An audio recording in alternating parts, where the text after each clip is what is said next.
Hi guys, Mr. Halp here, and we're actually continuing a big subject that we started in the last video.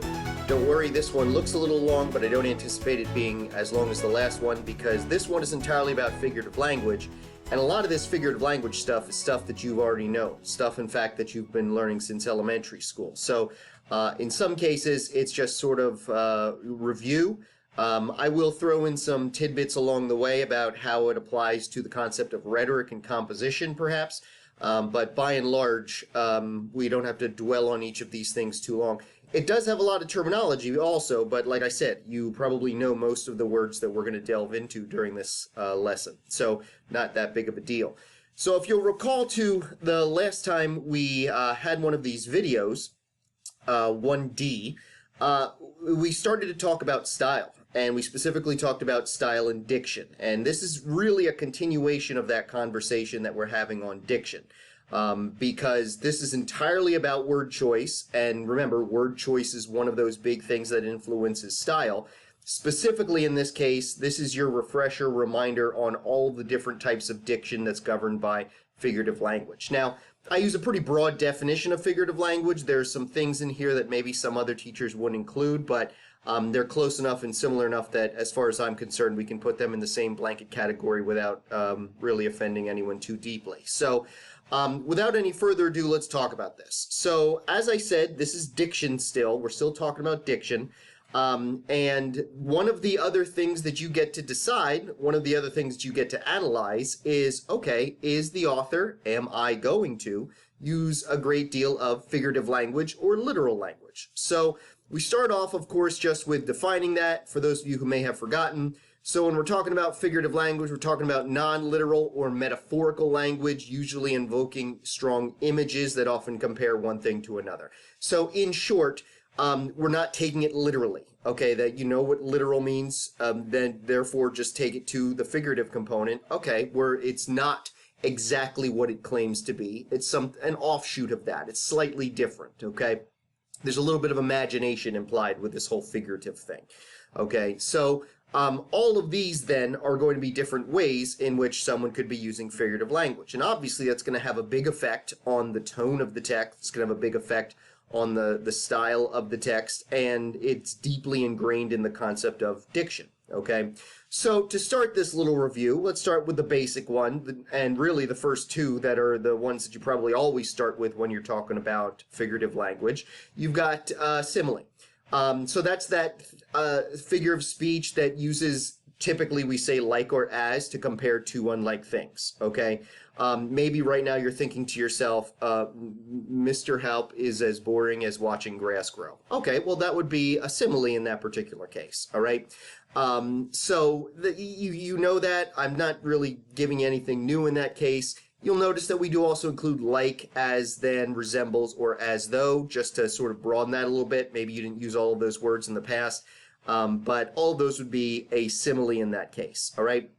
Metaphor, the half-brother of simile in this case, really, and I try to spell this out for you in this definition that we've got in this case, metaphor is a simile, but it's sort of simplified. It's literally saying that one thing is something that it's not, okay?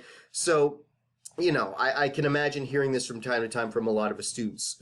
The athletic-minded students might say something like, soccer is life. Okay, well, of course, soccer isn't really life, but we know what they're trying to communicate with that point, so that would be a metaphor in this case.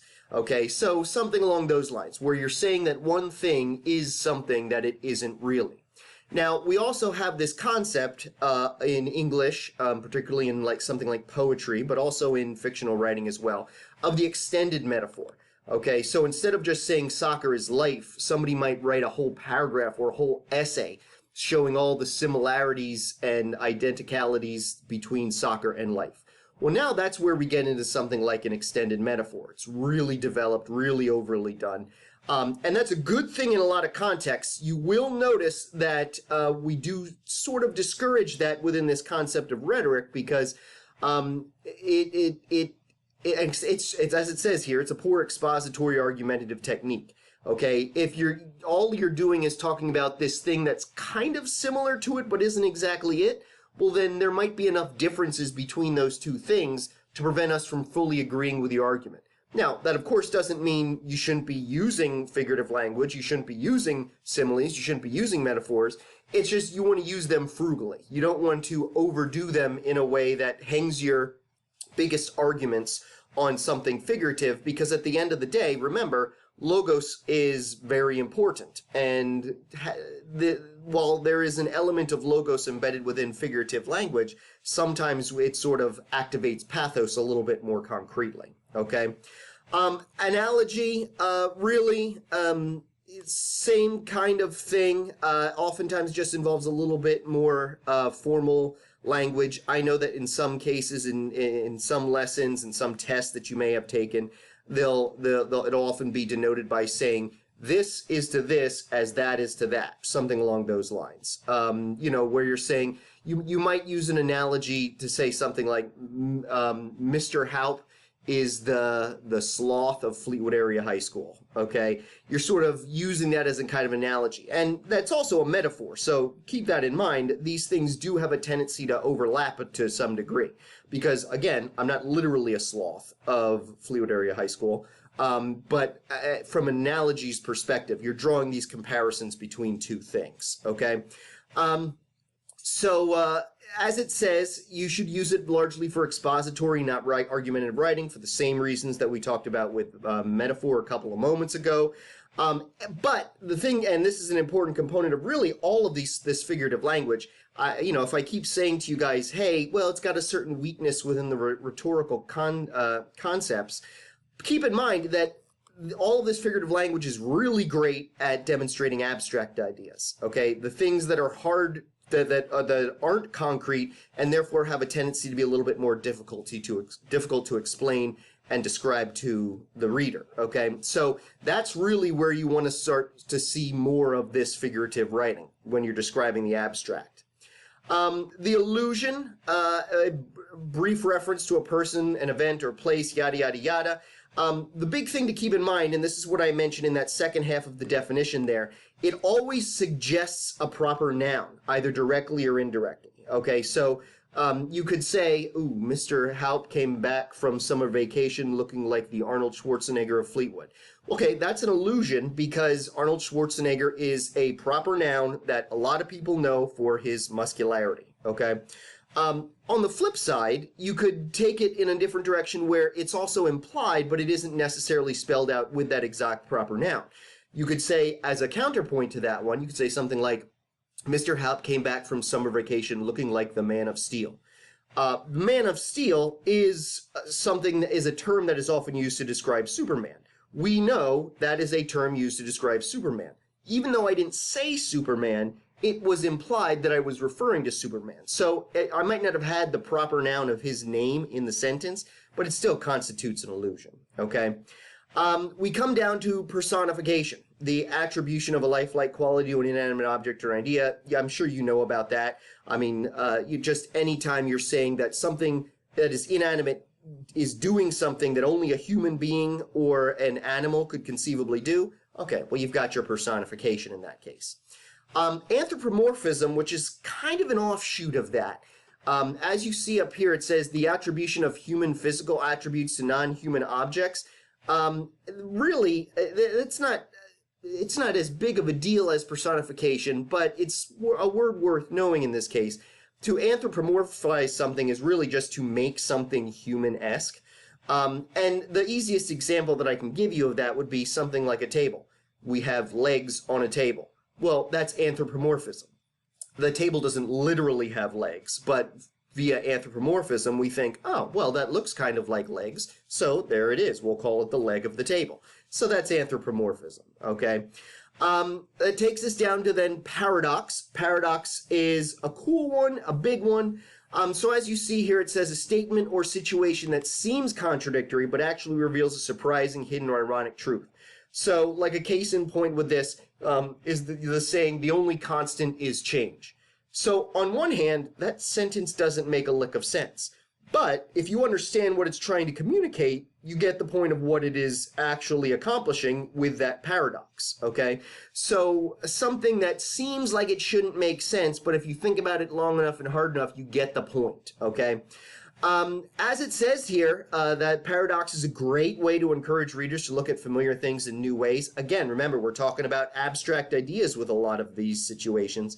So to look at something maybe that lots of people like or that maybe lots of people don't like and sort of flip it on its head, paradox can be a great way to do that, okay? And that's how part of that is accomplished by what it says down here, suspending logical reason to use intuition, even a more spiritual type of perception rather than some other type of perception that we may have in this case, okay?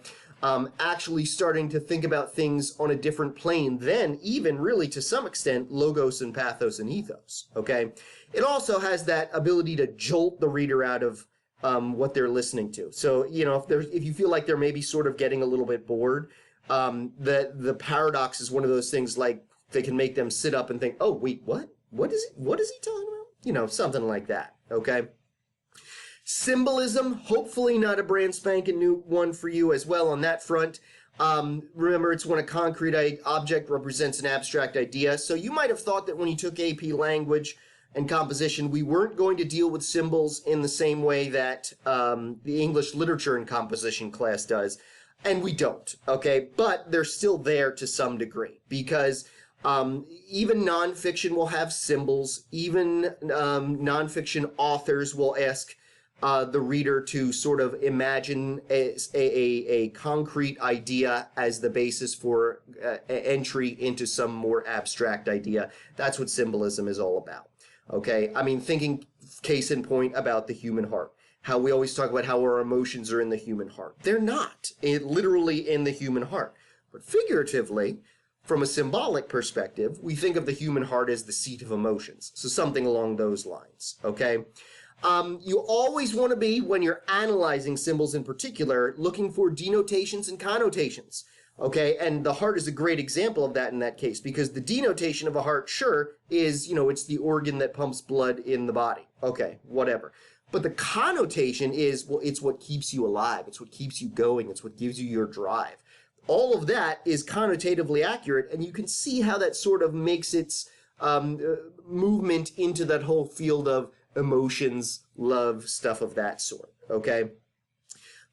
Whenever you're looking at that symbolic object, some things to keep in mind. You want to define the concrete object that you think is acting as the symbol. So what does it literally mean? A good idea is to try to come up with 5 connotations for that object. Say, okay, I've got this object here. I see the connotations of that object being this, this, this, this, and this. And then ask yourself, okay, how do any of those connotations seem to help or improve or build upon the main themes, the main ideas that are happening in that particular text? That's what a good reader, a good analyst is going to do whenever they're doing a rhetorical analysis of any kind of text, okay? All right, we come down here to, as you can see, we're sort of going from most popular to least popular to some degree. We come down here to hyperbole. That's just an exaggeration, okay? You know, I'm so hungry I could eat a horse. You know, that you're not really, of course. Understatement is the exact opposite, of course. So you're making something sound less significant than it normally would. And I'm going to sort of bleed this into my next one down here, verbal irony. And sort of set up a scene for you guys and say this. You know, imagine I'm in the middle of the night. I notice my wife isn't around. I come downstairs and I find her in the kitchen, and she's got a turkey and she's got a ham, and she's made herself 17 sandwiches, and she's got 3 different containers of open ice cream. And I say to her, having a little snack? That's an understatement. She's obviously not having a little snack. She's having an enormous snack. And that's that. Which is also, I would say, a great demonstration of verbal irony. So verbal irony is just the fancy way we talk about sarcasm in English. So the character says one thing but means something exactly the opposite of that. So that's what I just did with that understatement example. I didn't mean to say, oh, are you having a tiny snack right now in the middle of the night?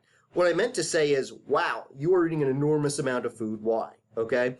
But that's the notion of sarcasm. Sarcasm says the exact opposite of what what the words actually mean in that case, okay? An idiom, of course, we come down here and we say, well, that's one of those expressions that you can't literally translate into another language, okay? Because if you did, it wouldn't make any sense anymore. So some cases in point in that. The two that come to my mind are to break the ice. Well, obviously there's no literal breaking of ice that's implied by that, but it's supposed to be, there's a cold conversation that you're getting out of and escaping from. Or something costs an arm and a leg. Again, it doesn't literally, and if you translated that into another language, you would just confuse the person who knows the other language, okay? A paradox made up of two seemingly contradictory words would be an oxymoron, so two words that literally shouldn't be put together. So like, for example, a tiny giant. People jokingly will describe an honest politician as an oxymoron, implying, of course, that no such thing actually exists. So you've got that. And then we come down to two that I don't know to what degree you might be familiar with them. They're tougher ones, but once you sort of see the subtle difference between them, they're not really all that challenging. The first would be metonymy. So to read that definition exactly, it says a figure of speech in which something is represented by another thing that is related to it or emblematic of it. So a simple example of that would be a sentence that says something like, the White House released its new plan. The White House didn't do anything. It's just a house. It sits there in Washington, D.C. But the White House is associated very intimately with the role of President of the United States. So it's an example of metonymy to say the White House released its new plan. Okay? So again, the key component of metonymy is it is something that is related to it or emblematic of it. Now, how does that similar and different to synecdoche? Let's take a look at that definition down here. It says it's a figure of speech that uses a part to represent the whole. So in a lot of ways, it's almost the same thing as metonymy. Here's an example of synecdoche, though, that wouldn't necessarily work, okay? If somebody said, all hands on deck.